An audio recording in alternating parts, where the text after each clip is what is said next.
All right, back here at Shuford Stadium on the Regal Squidward Store Clerk, Adam Cavalier alongside Carson-Newman head football coach Mike Turner. Red man, after one like this, you got to ask the question, 33-30 in overtime. How's your heart?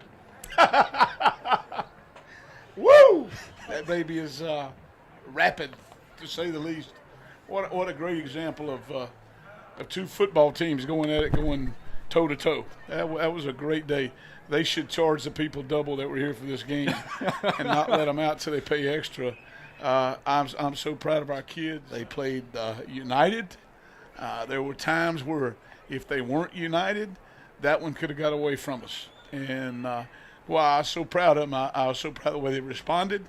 And, man, I hope we can learn that that's the way you're supposed to play every time you play. And I told them, I said, hey, you got to play excited. You know, you should be like a little kid that's getting a chance to do something special. And today they played like that. And the other thing that we do every week is make sure that we're playing to honor God and to give him the glory. And we made sure we did that. But really just a lot of things to correct. No question about it. A lot of things to correct. But you don't have to correct the want to. You don't have to correct the courage and the united part. I thought that was good. Let's face it, too. This is a Catawba team that no doubt smarting after last week's loss to Mars Hill, but this is a team picked third in the preseason. Right. A team that beat you here 40-20 last time you were here. This closes out a really tough opening 5 weeks of the season for your ball club. You're sitting at 3-2, probably not exactly where you want to be, but considering 4 of 5 on the road and the caliber of opponents that you've played, how do you sum up where your Eagles are? Well, I'm very proud of the kids. I'm still looking for the idiot that lined up this schedule.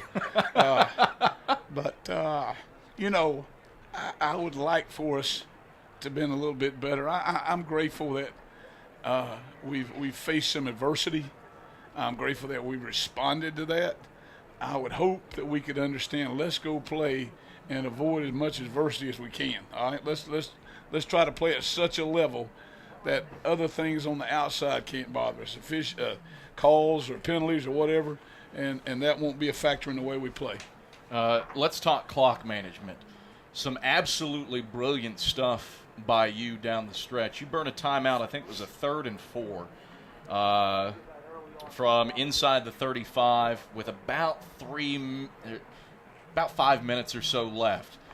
What goes through your head to call that timeout? You bust a 15-yard gain to get it down to the 15, I think, and then punch it in the end zone a few plays later. Well, it was it got to where there in the fourth quarter that it was a who's got the ball last, you know, that kind of deal.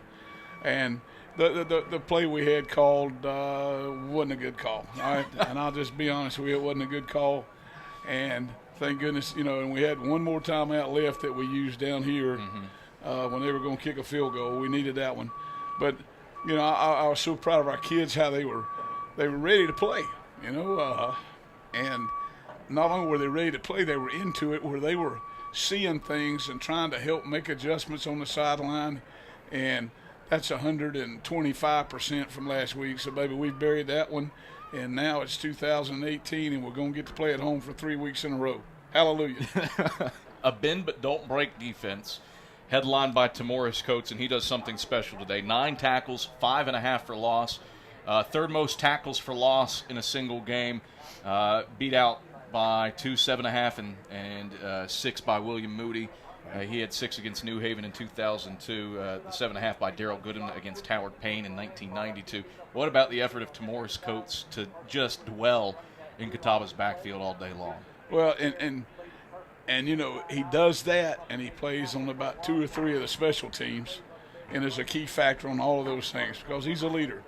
Okay, he's the bell cow over there on defense.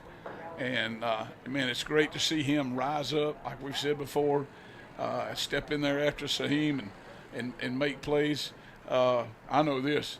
Those kids, they played like what you expect them. They expended themselves today. I don't think there's anything held back in any time we were playing. Made mistakes. Yeah, we got to get them corrected, and we will. But it's a lot easier correcting things after you've won a hard-nosed football game like this one.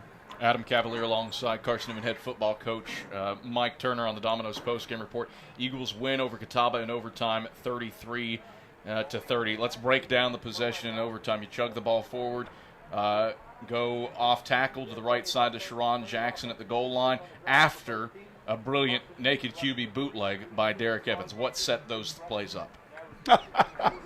Well, we were going to run the power because we felt like either formations or motion, that was going to give us the biggest advantage, and we're going to do that. And Derek's always a guy that you never call the naked bootleg, you just point at him, okay?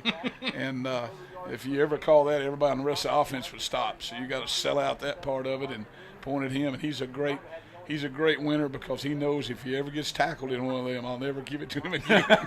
So he was. I watched him, and he did a great job and got it inside the 5-yard line. And our kids, I was so grateful we held them to a field goal there in overtime, and it's an advantage. You win the toss and you go on defense. I mean, that's how you play overtime, and to hold them to a field goal and then know what you got to do. It was a great game. Good win for Carson-Newman. And you brought it up earlier. At long last, you get to go home after 4 or 5 on the road. Yes. The next 3 are at Berktar. The next 5 are in the state of Tennessee. What's most imperative to fix from this one as you head home to play an old friend in Tony Iruli next week? Limestone Saints. He was a great friend. It was a great coach for us, great assistant coach, and a very giving individual. We obviously, I think you see that. I was very proud of our man Craig, our punter, Craig Corning, and we certainly hope our thoughts and prayers will go out to his family. His granddad passed away, I think Thursday night or something like that, and he was very, very close to him. So, and he said. His granddad, his great-granddad was in the hospital, got to see him play against West Florida. That was awesome. So we feel good about the progress he's making. We've got to continue to get better in the kicking game and in a lot of phases, but we got kids that are trying hard, all right? We got kids that are trying hard, and we just got to get better. Redman, pleasure as always. Congrats on an absolutely riveting one here today, 33-30 over the Indians. Well, that's says a lot about these kids. Yeah. That is Carson-Newman head football coach Mike Turner.